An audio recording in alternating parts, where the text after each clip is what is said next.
Vamos à segunda parte aqui do nosso conflito da Guerra Fria. Vamos colocar aqui, ó, símbolos importantes. Todo período geopolítico tem que ter uma referência. Qual é a nossa referência quando a gente fala de Guerra Fria? A primeira grande referência vai ser a divisão da Alemanha.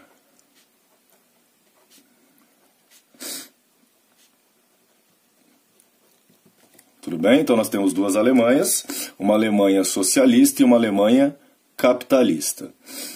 Essa divisão da Alemanha também provoca uma divisão de Berlim.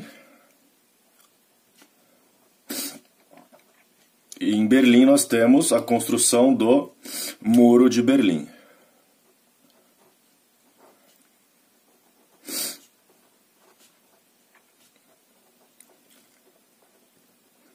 Perfeito? E lembrar, o Muro de Berlim dividia somente a cidade de Berlim. Tranquilo?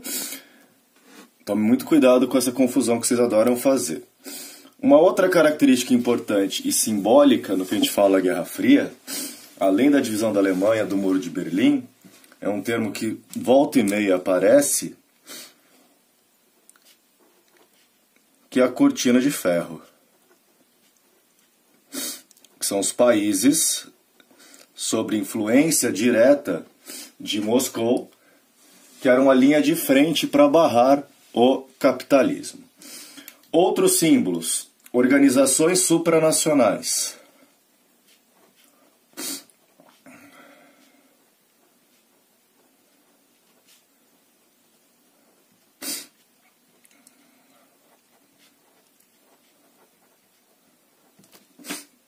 Quais organizações?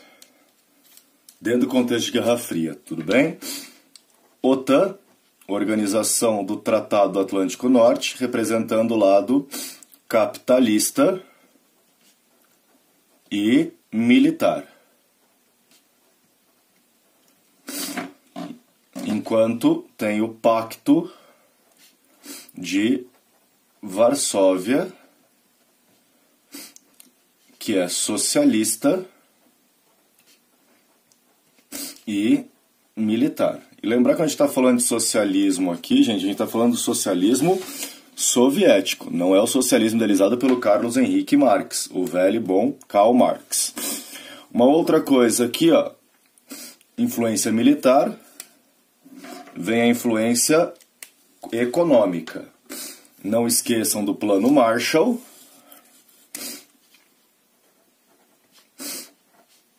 O Plano Marshall, que é econômico e capitalista. Ajuda para a reconstrução da Europa Ocidental e da Ásia. Na Ásia depois vira Plano Colombo. Legal a Guerra do Vietnã aqui, ó. Plano Colombo, que é o aumento da presença militar norte-americana na Ásia. O Plano Marshall tem a sua vertente capitalista, mas tem a sua vertente também socialista, que é o Comecon, que é a cooperação econômica socialista. Perfeito? Se vocês entenderem esses pontos que eu coloquei aqui, ó, provavelmente mais da metade, 80% das questões de Guerra Fria, vocês conseguem resolver em geografia. Não esqueçam aí de descolonização da Ásia e da África também, envolvendo essas questões aqui. Por exemplo, o próprio livro cobrado na FUVEST, o Mayombe, fala exatamente sobre a descolonização e a Guerra Civil de Angola, uma das consequências diretas da própria Guerra Fria. Tranquilo? Guerra de Moçambique, também contexto de Guerra Fria. Então, toda a descolonização africana está dentro do processo de Guerra Fria. O que vai acontecer aqui, gente? Esse período conhecido como Guerra Fria vai trazer uma consequência importante que é fácil a gente entender. Vamos pensar só do lado soviético primeiro. Tá? Então, pensar a União Soviética aqui, ó. Para garantir a sua zona de influência, zona de influência, a União Soviética gastou em excesso. Então ela tinha uma política de subsídios.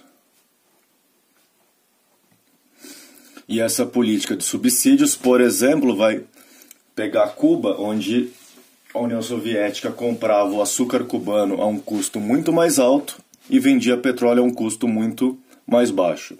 Ou seja, a União Soviética pagou a festa para todo mundo se divertir, todo mundo que estava sob a sua influência. Então isso aqui leva a gastos excessivos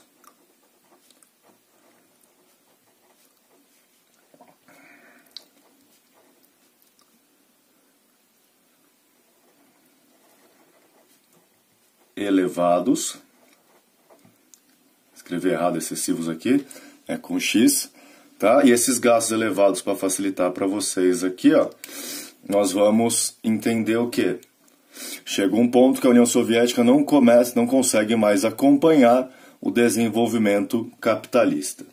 Até chegar nos anos 80, mais precisamente 1986, uma data importante para vocês, onde nós temos duas medidas de flexibilização da União Soviética. Então aqui vem a flexibilização da União das Repúblicas Socialistas Soviéticas. É o começo do fim da União Soviética. Por que o começo do fim, Sérgio? Porque nós temos aqui, ó, a Glasnost, que tem caráter político, de transparência política, fim do monopartidarismo e fim de influência política direta sobre a área de influência da União Soviética, e a perestroika, que é econômica. Já vi questão em vestibular comparando a perestroika a uma outra política da União Soviética, do início da União Soviética, que eu vou pôr em outra cor aqui, ó, que é a NEP. Procurem aí a NEP do Lenin. Perfeito? O que vai acontecer aqui, gente, quando a gente fala da perestroika econômica e da Glasnost? Mecanismos capitalistas começam a ser introduzidos dentro do espaço soviético. Ou seja, os ventos da liberdade começam a atingir a União Soviética, da liberdade capitalista, da liberdade de mercado. Tranquilo? Isso chega em 89.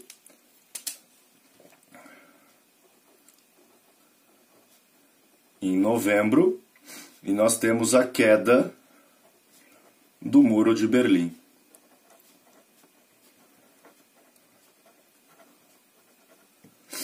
E isso marca o primeiro passo da unificação alemã em 91.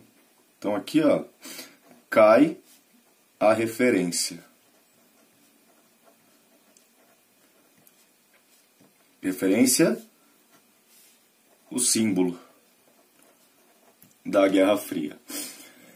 E esse símbolo caindo, começa a ficar muito claro que a União das Repúblicas Soviéticas não vai ter uma vida longa. Em 1991, depois de muitas tensões internas, nós temos a dissolução da União das Repúblicas Socialistas. Perfeito? Aqui surge a Rússia, mais 14 países independentes.